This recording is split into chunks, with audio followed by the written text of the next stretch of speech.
Hi YouTubers, Facebookers and various other medias. Those of you who follow me will know that I went out on Sovereign Bay and went to Totnes and had a few problems. First of all, the starboard side engine decided it wasn't going to run properly. Now I haven't had a good chance to look at that yet, but I think that was water in the fuel, which isn't a problem. Got some filters on board. I was sort of expecting it. She's been stood a long time, so I'm going to change all the filters, bleed her through. That should sort that problem out.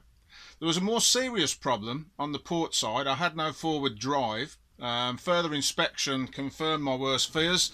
The clutch on the drive side, forward drive side, there's two clutches on these particular boxes, had decided to burn itself out. Not quite sure why. I have got the box apart. Now, for those of you who are interested and own a Princess 38 or a 37 or a 41, I think they all have similar boxes, or the same make anyway. So this is the one that's still in, and I'm having a look, see where the camera is, because I'm doing this back to front there. So yeah, there's the gearbox down there, and basically you undo the bell housing bolts. See if I can get in and show you. Just bear with me, I'm getting old now, see, too old for this. Be a marine engineer, they said, you'll enjoy it, they said. No, I won't. Right, now that's the bell housing.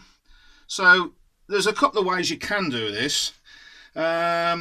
I took the whole lot out because the bell housing gave me some purchase to lift it, but and it's not particularly heavy, the bell housing, so you're not saving much there, except it does give you something to lift the box out with. But you could, in theory, just take the 6 bolts that hold the gearbox to the bell housing. It's only on a spline, but once you've undone those, and of course undone the coupling, but you have to completely take the coupling off and then slide the drive shaft back slightly. Undo your forward and reverse linkage, get that out of the way. She's good to go. There's no mountings, so as you can see, don't know whether you can make that out, down in the bilge there is the coupling off the other engine. So when you've lifted the gearbox out, for those of you who are mechanically minded, that's what you're left with. That's the flywheel, and you can see the hole in the centre where the gearbox shaft, input shaft, goes into it. So that's that.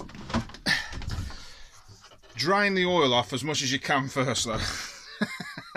That's the point I'd like to point out at this. I mean, what I did was I took one of the oil feed hoses off and put it back on to the other one that I'd taken off on the box. So I'll show you that in a minute, because that sounds a bit complicated, doesn't it? Anyway, once you've done that, you're left with a big hole where your gearbox used to be. Now, down here is my gearbox, all in bits. Okay, let's see if I can swap the camera around so I can show you it a bit more easily. Is it going to do it? No, don't want to do it. Alright, well, okay. The joys of filming off a phone. So basically we've got, that's your input shaft off the engine. The smaller ones that go inside the clutch hub are forward drive.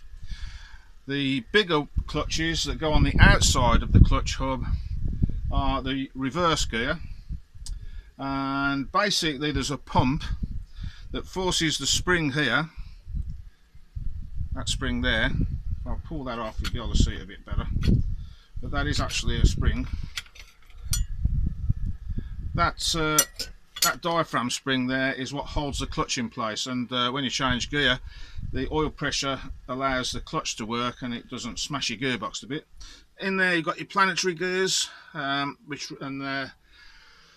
the reduction box on the back, and then you've got several little springs in here that go around the outside of there to hold your reverse gear in place. All very simple. Are you following this? Oh, it's all right for you. I've got to put this back together yet. Now, that bit, very heavy. Do not lift it on your own. I did, and I now have a triple hernia. So yeah, basically that's it. The gearbox is out of Sovereign Bay. I now have a big hole in my wallet because I've now got to order a new clutch and gasket kit. First of all, they'll be taking advice as to why it packed up in the first place. The clutch plates, yeah, they're worn, but they're not as badly worn as I expected to see them. So I think there might be something wrong with the pump. And while I've got it apart at this stage, it'd be stupid of me. I mean, if you look at the bits that are down there, it would be really stupid not to recondition the gearbox at this point. So I'm going to get all the bits I need and put it back together. Hopefully I'll have somebody to film me doing it. It'll be lots of swearing, cussing and things for you lot to enjoy. Getting the box out, well, took me a little bit longer because unfortunately when we were locked down, all my AF Imperial tools, shall we say, all my AF and Whitworth spanners and sockets and stuff are at John's garage. I do carry some gear on the boat, but it's mostly metric because the last boat had a lot of metric stuff on it, although it was an older boat than this. So yeah, got a limited toolkit out there, as you can see. The lazarette comes in very handy as a workstation though, and I am going to be working to get a little bench made up that I can lift out and put on the deck. So anyway, that's where we are now. To date, you're up to date. The gearbox is out, it's in bits. I'll let you know how easy it was to rebuild.